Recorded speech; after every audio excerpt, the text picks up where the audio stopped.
This video should go viral. Here's a narcissist eating humble pie. In my previous video, I've mispronounced ketamine as ketamine. Why is that? For two reasons. One, English is my fourth language out of 6. And, inevitably, I mispronounce a few words here and there. But, ironically, I've been saying ketamine all my life. Why did I say ketamine yesterday? Because of Microsoft. Like numerous people over the past 40 years, I chose to trust Microsoft. And there's no mistake greater than that, except voting for Donald Trump. So Microsoft has this thing called read aloud engine. And whenever I said ketamine, the read aloud engine would spring to life and correct me and say ketamine, ketamine, ketamine, ketamine, ketamine. It became a power play. And like the Department of Justice, I gave in to Microsoft and I decided to continue my video saying ketamine. But of course the correct pronunciation is ketamine. You don't have to trust me. Go and check it out for yourself. Type the word ketamine in a Word document and ask Microsoft to pronounce it for you. Okay, the second comment I've received is that you shouldn't say medication or treatment regime, but you should say medication or treatment regimen. That's wrong. Both are legitimate. You can definitely say regime or regimen. Regimen is simply the Latin version of regime. Okay, enough linguistic for one day. I hope the message of my video yesterday hadn't been lost in this gleeful exposition of my faux pas. And the message was simple. I think psychedelics hold a big promise when it comes to depression and anxiety. Regrettably, there is no science to back up this hope. So everything online is hype, not science. End of story. I'm strongly in favor of conducting placebo-controlled clinical trials of psychedelics. I think they hold an even bigger promise than antidepressants and anxiolytics. That's where I stand. Or actually, that's where I sit. And today we are going to discuss what else? Sex. And I hope I don't mispronounce any of the words related to this sacred, hallowed act.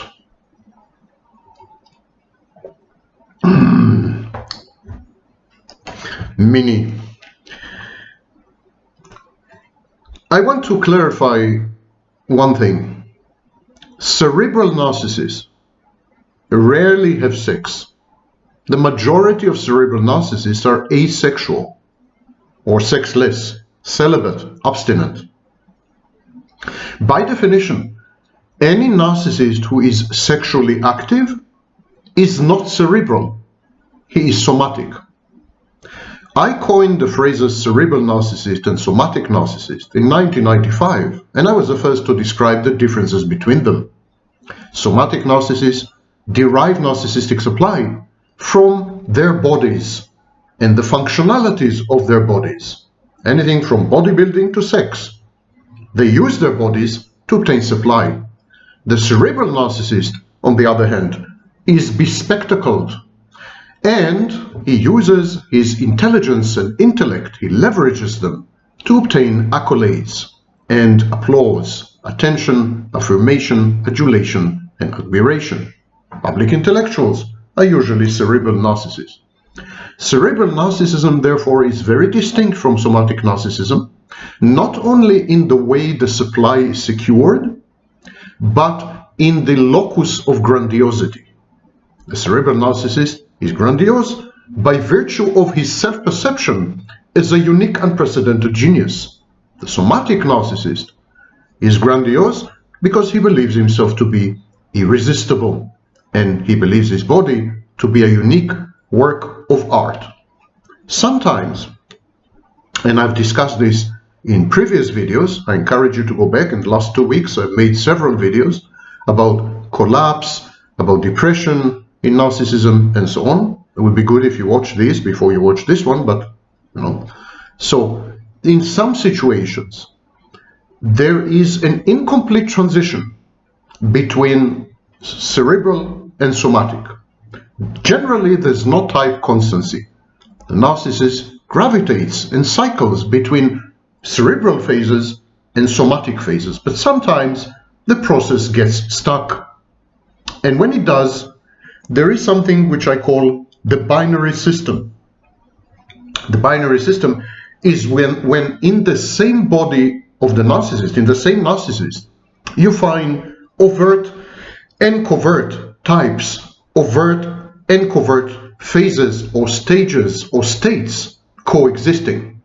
Similarly, a binary system could be comprised of a somatic state and a cerebral state in unhappy coexistence.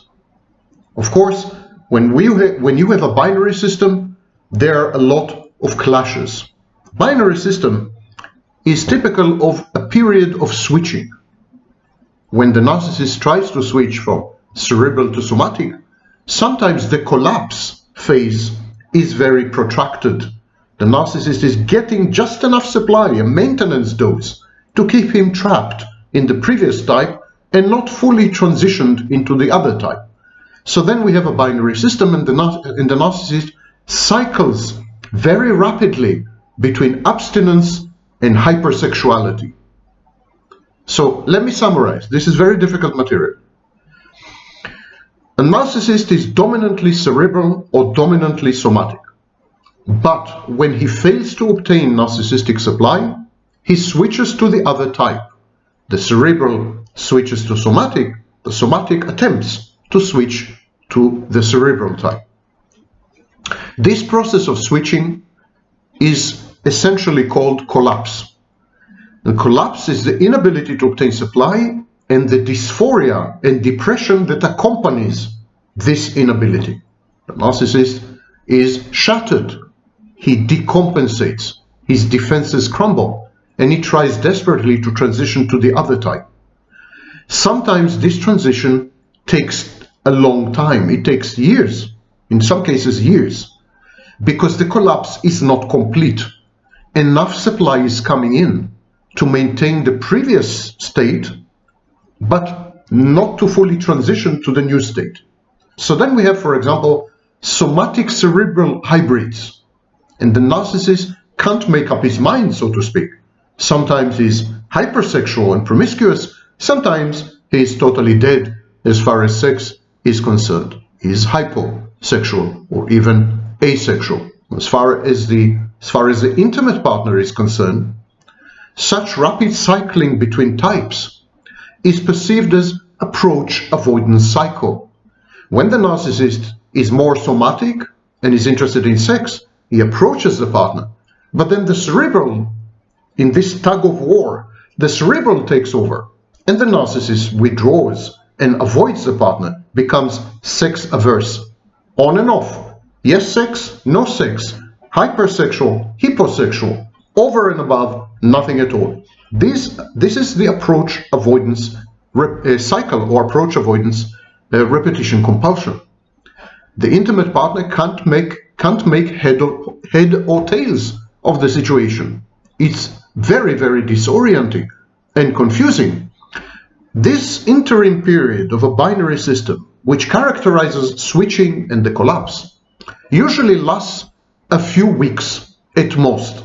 But in some cases, as I said, it can last for years. Binary systems are dissonant because the cerebral and the somatic are competing for narcissistic supply in ways which are mutually exclusive and totally incompatible. So there's a lot of dissonance inside, a lot of conflict. Consequently, a binary system is dysregulated. It does not allow the narcissist to regulate himself by creating or engineering a safe environment with a stable flow of narcissistic supply. And where do we have dysregulation as a core feature? In borderline personality disorder. We can say that binary systems are dissonant and dysregulated So they resemble very much a borderline personality structure.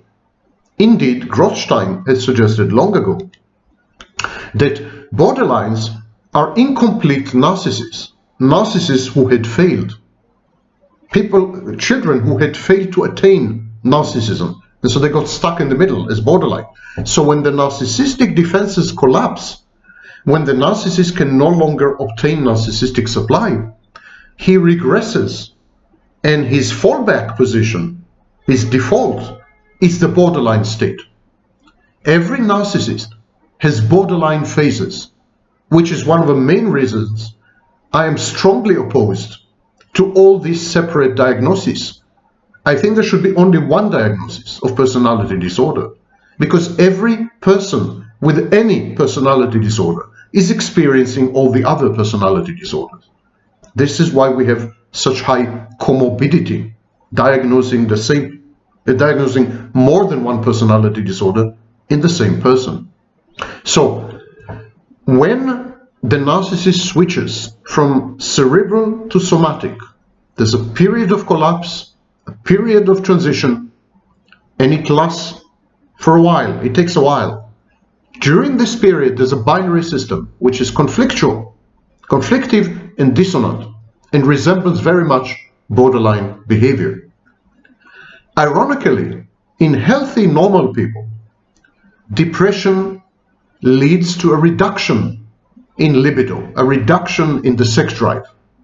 Depressed people don't have sex. Depressed people are not looking for sex. They're not interested. They become essentially asexual. Exactly the opposite happens with the narcissist. When the narcissist experiences a collapse, he becomes depressed. But it is his depression that pushes the narcissist to become more sexual. How can we explain this? How come if you're a healthy, normal person and you develop, for example, major depression, you are likely to cease all sexual activities? You're likely to become totally sexless, not even interested in sex in any way, shape, or form. This is if you're normal, if you're healthy. But if you're a narcissist and you experience the depression attendant upon deficient narcissistic supply, if you're a narcissist and you're not getting supply, and so you become dysphoric and sad and depressed, your sex drive is likely to increase, not decrease. It's likely to overpower you, to overwhelm you. Sex will become everything in your life. This is the only case we know of where depression leads to enhanced sexuality. It's the only case we know of, only group of people where dysphoria, depression, leads to hypersexuality, more sex, not less sex, and a much more acute and demanding sex drive. How can this be explained? Freud to the rescue. Now people are carping and complaining, especially professionals. Why do I keep quoting Freud? He's passé. He is not a scientist. He's disparaged. No one is teaching Freud anywhere in the world. Well, you know, people do many stupid things. One of them is to not teach Freud. Freud didn't get everything right, and he was more of a literary figure than a psychologist. I fully agree. But his insights are incalculably accurate, exactly like Dostoevsky. So I do sometimes hark back to Freud and his ideas. And one of the main ideas of Freud was the process of sublimation. Freud said that we have many urges. He called it the id, never mind. We have many urges, and these urges could be dangerous if we were to act on them without any constraints and inhibitions. And Freud said, okay, in the process of socialization, we'll learn to control our urges and drives. We learn to render them, express them in ways that are socially acceptable. And this is called sublimation. We're not likely, if we feel horny, we're not likely to go out and rape someone. That would be socially unacceptable. That would be non-sublimated. But we're likely to date. Dating and casual sex are forms of sublimation. But sublimation has another manifestation, another way to express. We can take one drive or urge and convert it into another. For example, we have sexual urge or sex drive, which is an integral part of the libido, which is the force of life, according to Freud. So instead of having sex, we can write a book. It's another form of sublimation. It's channeling the energy in a way that is socially acceptable. So sublimation is crucial. The cerebral narcissist, narcissistic supply, his narcissistic supply is a sublimation of his sex drive. The cerebral narcissist is not asexual. Asexuality is when you don't have a sex drive. About 1% of the global population are born without a sex drive, and they are asexuals. The cerebral narcissist is fully sexual. We know this because when he transitions to the somatic phase, he becomes sexually hyperactive. So he does have a sex drive. But instead of directing his sex drive at targets, common targets, like the opposite sex or the same sex, doesn't matter, at a sexual partner, instead of directing his sex drive at a sexual partner, the cerebral narcissist sublimates his sex drive. He converts his sex drive into intellectual activities. Consequently, when the cerebral narcissist collapses, when he is unable to obtain narcissistic supply via his intellect and intelligence, when no one pays attention to him, when no one watches his YouTube videos, at that point, the sublimation stops. He is unable to convert his sex drive into intellectual pursuits, because intellectual pursuits don't garner him narcissistic supply and attention anymore. Are you following the sequence? The cerebral narcissist uses his intellect to obtain narcissistic supply.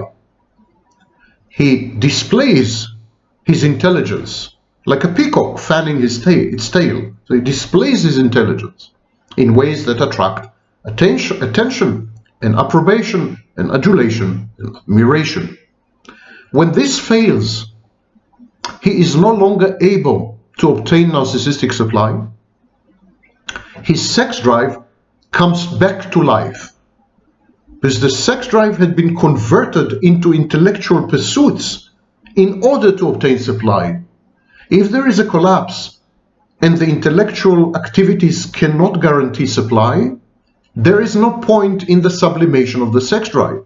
The sublimation stops and the sex drive becomes sex drive again. So a collapse and the ensuing dysphoria, the cerebral narcissist's incapacity to sublimate anymore, lack of utility in sublimation, because why sublimate? Sublimation is a lot of effort. It takes a lot of energy. It's energy depleting. It takes a lot of energy to convert your sex drive into intellectual activities. You have to suppress the sex drive. You have to convert it. You have to transform it. It's a lot of work. And if it doesn't yield any supply, why bother? Better just have a sex drive like everyone else. So the collapse and the dysphoria destroy the ability or the capacity to sublimate, because the narcissist sees no point in sublimating, and then it renders the cerebral sexual again. The sex drive remains unsublimated. And so this facilitates the switching from a cerebral phase to a somatic phase. Because as you remember from the beginning, if you are a narcissist and you have a healthy sex drive and you're acting on it, you're sexually active, you're somatic. So when the cerebral can no longer sublimate his sex drive, and this renders him sexual, he becomes somatic. Now there are two variants of somatic. There's the shared fantasy, single partner somatic, and there is the promiscuous somatic. This is again a lot of nonsense online by self-styled experts and so on and so forth. But since I'm the one who came up with the idea of somatic narcissists, I think I may have some priority in defining what it is. So there are definitely somatic narcissists who are attached to a single partner in a shared fantasy. The test of the somatic narcissist is whether he obtains supply, narcissistic supply, via his body, through the use of his body, whether he leverages his body to obtain supply. He can do that absolutely with one partner. If the partner regards him, provides him with supply, for example, when they're having sex. In other words, if the partner admires and adulates the narcissist's sexuality or his body, then he doesn't need much more than that. Within the shared fantasy, this type of somatic narcissist, all his needs are met. Narcissistic supply is generated by the single partner in a shared fantasy. So this is one variant of somatics. The other variant of somatic narcissist is indeed the classic one: promiscuous, casual sex, all over the place, a player and a predator. So what determines when the cerebral transitions to the somatic, and when the dominant type is somatic? What determines which type of somatic will occur? What determines for the narcissist which type of somatic is going to become? What determines which subspecies of somatic the cerebral turns out to be is the narcissist's sociosexuality. So some narcissists are predominantly somatic. Some narcissists are predominantly cerebral, but they switch to somatic after collapse and depression. In both cases, there are two subtypes: shared fantasy single partner somatic and promiscuous somatic. And what determines which subtype will prevail for which narcissist, in other words, what determines for me, if I transition tomorrow, as I've done 6 years ago, and I transition to somatic, what determines for me whether I transition to a single partner somatic or to a promiscuous somatic is my index of psychosexuality. Psychosexuality is the willingness and ability to have sex with total strangers and a low level of sexual disgust with other people's bodies. So the higher the index of the more unrestricted the sociosexuality, and the lower the level of disgust, the more likely that the resulting somatic phase will be promiscuous. The more restricted the sociosexuality and the higher the level of disgust, the more likely the somatic period or somatic type will be single partner shared fantasy somatic. This is how the trajectory is determined. Subtypes can also collapse. For example, a somatic can start off as a single partner shared fantasy somatic and then experience a collapse. In other words, relationship failure, rejection, abandonment, and so on. When the subtype collapses, when the shared fantasy collapses, this somatic narcissist can then transition to the other subtype, to a promiscuous subtype. So we can see a sequence such as this: a cerebral narcissist, predominantly cerebral narcissist. Then there is a collapse and depression. Then there is switching to a somatic phase. And within the somatic phase, because of restricted sociosexuality, the transition is to a single partner somatic, a shared fantasy somatic. But then when the single partner shared fantasy subtype collapses, there is another transition to a promiscuous somatic. So we can see two transitions: cerebral to shared fantasy single partner somatic, and single partner shared fantasy somatic to promiscuous somatic. And then a third transition from promiscuous somatic back to cerebral. All these transitions are totally possible because a collapse can occur between subtypes. A somatic can switch from one subtype, the shared fantasy single partner, to another subtype, the promiscuous. This happens to narcissists who are predominantly somatic, and this also happens to cerebral who had switched their allegiance to the somatic type.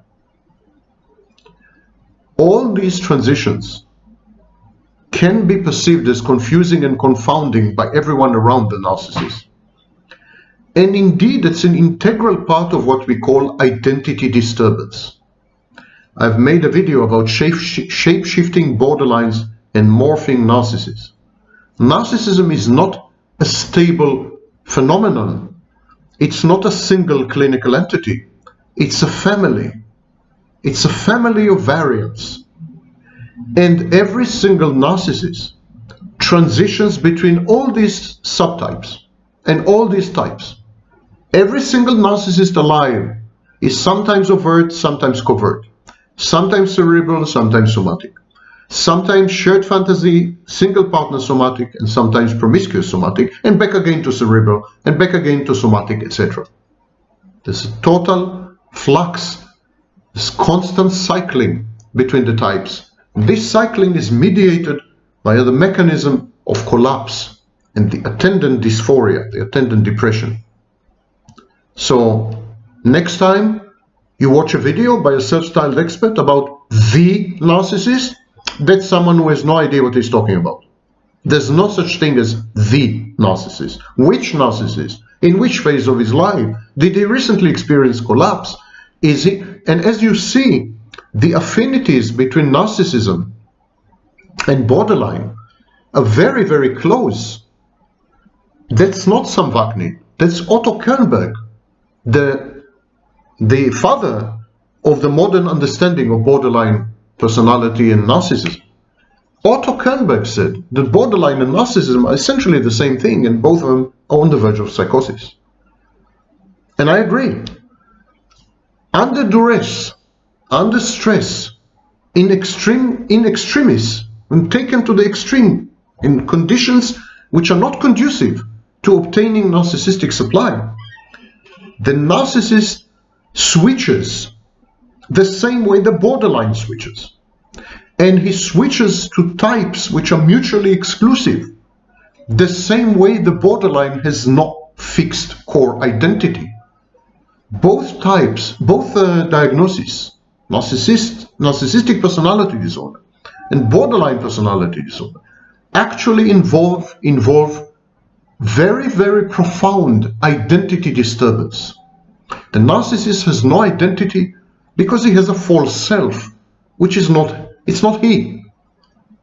And before you say anything, when I say he, I mean also she. Of course, there are women narcissists. But this false self is not the narcissist. So he can't have an identity by definition. There's nobody there. To use Kernberg's words, there's only emptiness. To use Cleckley's words, the narcissist rejects life. To use Seinfeld's words, the narcissist abhors life, gives up on life. To use Guntrip's words, there's an empty schizoid core. All these scholars throughout the generations homed in on the same observation, where a core identity should have been, where a personality should have been. There's nothing. There's just void. So switching is easily accomplished. Not easily in time, but easily in the sense that it's ineluctable. It's inevitable. So narcissists transition from type to type. Now the transition could be prolonged, could be protracted and difficult. The transition could generate mutations such as binary systems, a lot of conflict, a lot of mayhem and dissonance. Yes, it's not a smooth operation or a smooth flow, but it's inevitable. Every narcissist goes through all this. When all the subtypes have failed, the newfangled somatic narcissist switches back to cerebral narcissists. So the cerebral becomes somatic. The somatic tries one variant. For example, the somatic tries the new somatic. The somatic who used to be cerebral tries to be promiscuous. It doesn't work. He tries a shared fantasy with a single partner. It doesn't work. He becomes cerebral again. Or vice versa. He starts with a shared fantasy with a single partner. There's heartbreak and breakup. He becomes promiscuous. It doesn't work. He reverts to the cerebral phase. And the same goes the other way. There are also subtypes of the cerebral narcissist. And when the somatic switches to cerebral, he attempts to capture these subtypes. He goes through these subtypes. So, for example, there's a subtype of cerebral narcissist who is focused on self-supply.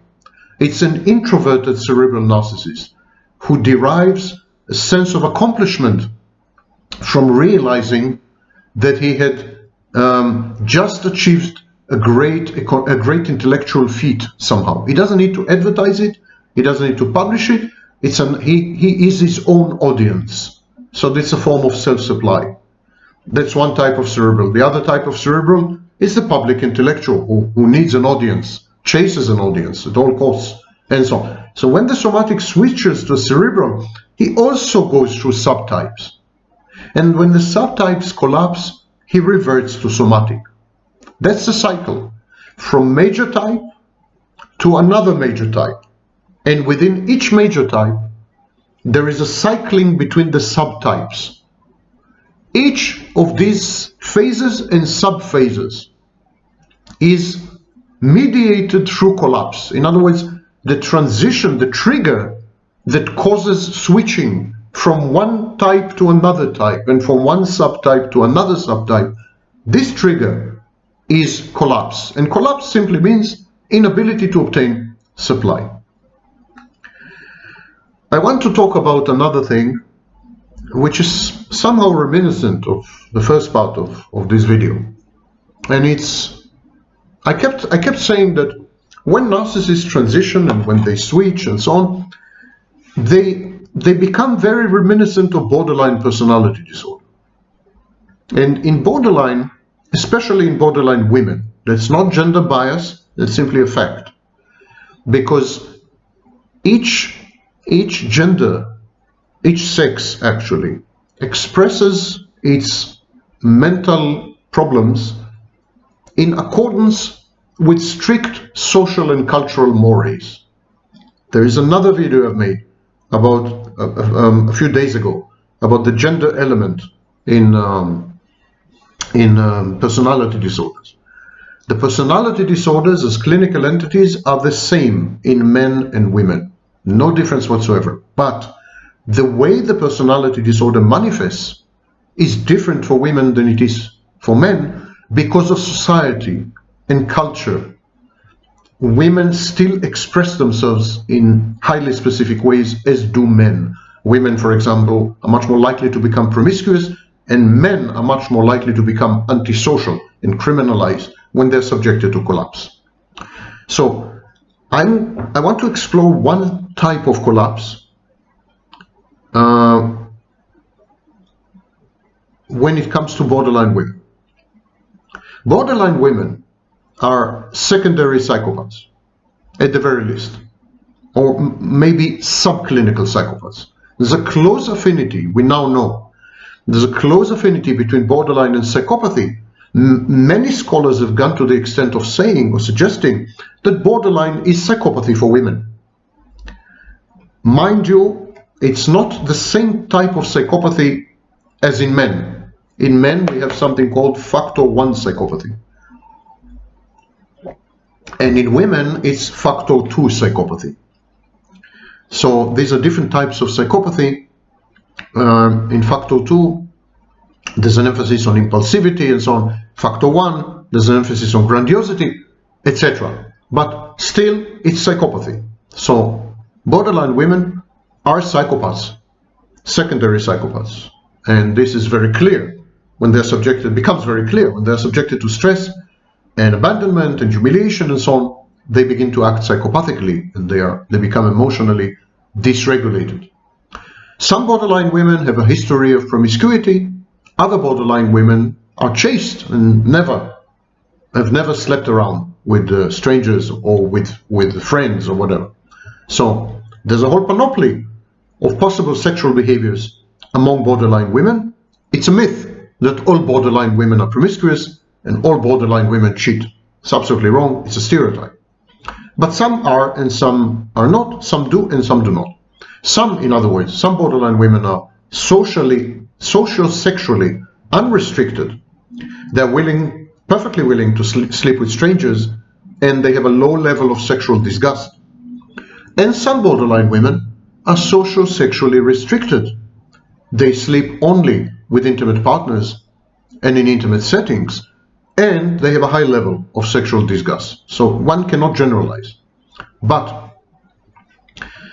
many borderline women, regardless of whether their background is a background of promiscuity or a background of inhibition and restraint, many borderline women, regardless of background, embark on a spree of sexual self-trashing after they have been discarded abruptly and cruelly by a long-term intimate partner to whom they had been scrupulously faithful. An intimate partner who was the center and the pivot of their world. I'm going to repeat this because it happens a lot. Many borderline women, regardless of their sexual background, promiscuous or not, resort to sexual self-trashing after an intimate partner had discarded them abruptly, brutally, even sadistically. A long-term intimate partner. An intimate partner that they had been faithful to, never cheated on. An intimate partner who used to be the center of their world, the pivot around which they had revolved. An intimate partner with whom they shared every minute of the day and everything they had, every emotion. So when such an intimate partner just walks away and he does it abruptly and cruelly, it breaks these borderline women apart, and it's a form of collapse. This is a private case of collapse, and these women begin to sexually self-trash in horrendous ways. I've witnessed and treated the most horrible cases. These women just don't care anymore. They don't care anymore. And such self-harming can last for years, in some cases decades. And in some cases, it degenerates and deteriorates into full-fledged sex work. Now, of course, not all sex workers are borderline, and not all sex workers had experienced heartbreak and breakup. Not all sex workers are helpless. Many sex workers are agentic. It's a choice. But I'm talking about this kind of borderline women. They are pushed to sex work as a form of self-harming by letting men, individual men or groups of men, do with their bodies and do to her body as they please. The brutally abandoned borderline is attempting to accomplish three goals. We are still describing a collapse, and the depression attendant on the collapse and the anxiety push this kind of borderline woman to sexually self-trash. And there are three goals she has in mind. Number one, to secure male attention and acceptance, compassion, affection, however fake, and even if it is only for a few minutes or one night. Number two, to reaffirm her self-perception as bad, worthless, unworthy, whorish, and incorrigible. In a way, she's trying to justify her intimate partner. She says to herself unconsciously, by abandoning me so cruelly, by dumping me so sadistically, by devastating me so absent-mindedly and thoughtlessly, you are actually telling me that I'm no good, that I'm worthless. So I'm going to prove this.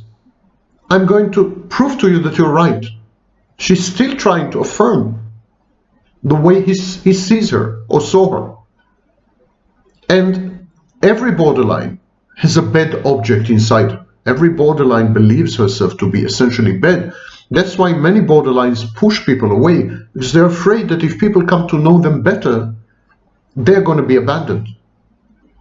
So sexual self-trashing is a way of affirming to herself and to her erstwhile partner that she is indeed bad, worthless, unworthy, whorish, incorrigible, sluttish, and hopeless. And the third reason to do that for this kind of behavior is to punish actually her previous partner, her ex-partner, by cheapening and prostituting his property. Like, if I'm going to sexually self-trash, it's going to hurt you. She's telling her former partner, I'm going to hurt you by hurting myself. I know you used to love me, or at the very least, I know you used to regard me as your property, and now I'm going to give your property to any passing man. See how you like it. Sexual self-trashing is not the same as promiscuity. It is non-autonomous, non-agentic, and it is self-objectifying. It involves copious, ubiquitous dissociation, as well as self-incapacitating and disinhibiting substance abuse, intended to help legitimize the self-harm. So this kind of borderline women will say, I was drunk, I didn't know what I was doing. The idea is to resolve cognitive and other dissonances by attributing the sexual self-trashing to the influence of a substance. I was under the influence. Self-trashing borderlines, especially those who end up in sex work, create a counterfactual narrative of choice and empowerment. But in reality, such behaviors are lifelong addictions. Studies show that such women are unable to commit in relationships, and they break up and they cheat much more often than the average. For our purposes, the transition of the borderline woman from a faithful, loyal, stable, intimate partner to a self-trashing, self-objectifying kind of slut in her eyes, the transition from the first type to the second type is a private case of collapse, and how collapse facilitates a total change in personality because there's no identity there. There's no identity core. The borderline is subject to an identity disturbance. So she can have a relationship of 5 years or 7 years or 8 years or even 15 years in which she will be utterly faithful, never look at another man, be a good wife, an excellent mother, stable, predictable, reliable, the best spouse anyone could, or girlfriend anyone could hope for. And then she's dumped, abandoned, humiliated, and the next thing you know, she sleeps with hundreds of strangers. She subjects herself to group sex. She gets drunk to the point of blackouts and then sleeps with every passing man. She's suddenly the exact absolute opposite, the antonym of what she used to be. And this is mediated through a collapse. She actively transitions from one type of borderline to another type of borderline. The collapse made this happen. And so the mechanism of collapse and transition between types is common to every mental illness and every mental health disorder which involves identity disturbance. Whenever there is identity disturbance, a collapse leads to a switching, a transition between mutually exclusive, diametrically opposed types of personality. And a collapse could be anything. In the case of the narcissist, the collapse is owing to a lack of narcissistic supply. In the case of the borderline, the collapse is because she had been abandoned and humiliated and rejected. In the case of the psychopath can collapse because he has failed to obtain his goals. The histrionic collapses when no one pays attention to her, and so on and so forth. The paranoid collapses when the extent of stress self-induced most of the time, is too much for him and he's overwhelmed. So collapse is a standard mechanism in personality disorders, and it allows the personality disordered patient to transition into a more egosyntonic type, a type that provides comfort and reduces anxiety and eliminates depression. In the case of the narcissist, a failed cerebral, a cerebral who fails to obtain narcissistic supply, would feel much better, much more comfortable, much happier, much more content and much more functional as a somatic. So he switches to a somatic. And then when this doesn't work, he switches back to a cerebral.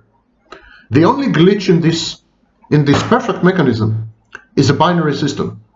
The fact that some of these transitions take a long time. And during this lengthened, prolonged period of time, there could be a competition between equally efficacious or self-efficacious self-states, which creates a lot of dissonance and inexplicable behavior, including acting out in the case of the borderline, for example, or narcissistic rage in case of the narcissist, approach-avoidance in all these cases. This is the general overview. This is the picture of transitional mechanisms in the personality disorder. I hope I haven't mispronounced any word. I have disabled Microsoft Read Aloud, so I feel much better and more self-confident. Apologies for the ketamine, which should have been ketamine, and I hope to see you all in my next video. My name is Sam Vaknin. I'm the author of Malignant Self-Love, Narcissism Revisited, and a professor of psychology. And I know many of you have waded through this video just to get to this final statement. You can't live without it. I know. It's an addiction. And if you don't hear this statement from me, my name is Sam Vaknin, etc., you experience a collapse.